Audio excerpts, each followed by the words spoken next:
There's two concepts in this idea of demand. The first is what is called independent demand. Independent demand is basically demand that is at the whim of the customer.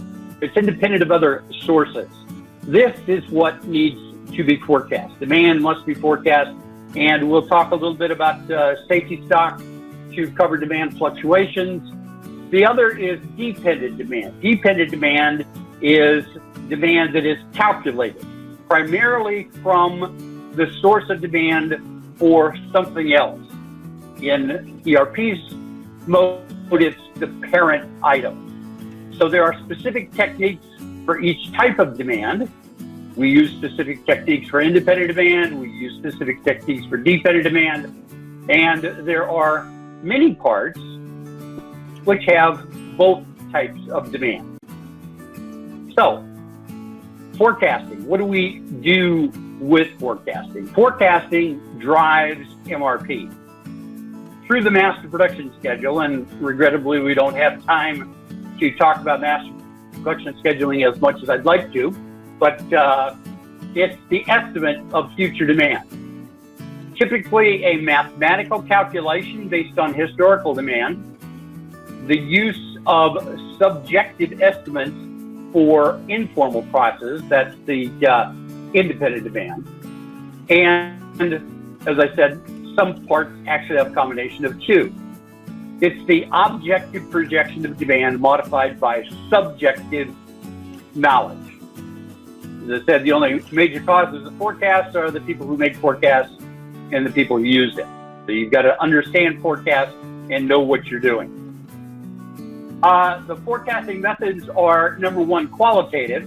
Qualitative is basically based on intuition, tends to be subjective, so you have to think about it instead of actually calculating. And such things as panel consensus, Delphi market research, historical analyze, and I'm sure a lot of us have this qualitative forecasting technique called what does the CEO want to do.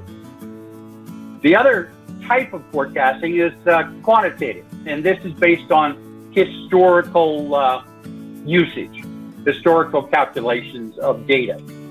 And it assumes that the future will repeat in the past. Combination of the two, the qualitative and the quantitative, then become the company forecast. So in terms of QAD, this is where you use 22.1 forecast maintenance to input the values into your MRP system. Principles of forecasting are, number one, they're never right. Number two, they're always accurate in large groups of items than in single items. That's why we do business planning, production planning, master scheduling, and MRP, because we can more readily forecast large groups instead of individuals. We assume that the future in the near future is more accurate than the far distant future, and they should include an error vector. We'll talk about this when we talk about safety stock.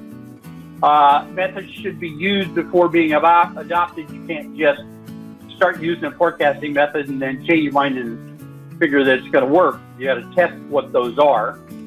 And forecasts are not a substitute for calculating demand. As we saw dependent demand, that we need forecast or actually calculate from demand of a parent. So you don't forecast dependent demand. All actual forecasts are actually consumed by orders. And there's a field in QAD that we can use to do that. And you need to track and measure as frequently as required.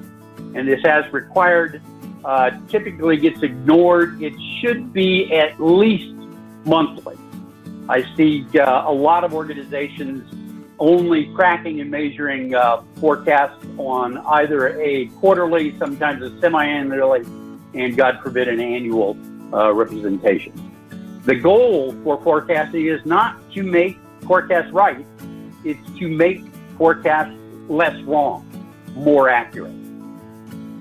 There's a number of forecasting techniques. The statistical techniques are average, moving average, weighted moving average, and exponential smoothing. Basically, what an average is a forecast. It's a straight line projection of what you expect to sell. The exponential smoothing formula, which is typically your most used forecasting technique, takes the new forecast or calculates the new forecast equal to an alpha factor, and regrettably we don't have enough time to talk about forecasting. We're planning another webinar on forecasting later in the year, times 1 minus that alpha times the old forecast. So that can give us double exponential smoothing, triple smoothing, and then if you want to get into the more complex mathematical techniques of regression analysis, neural networks, Holt-Winters methods, you can do that. But basically what you're doing is you're calculating an average and you're inputting that average as a forecast modified by subjective knowledge.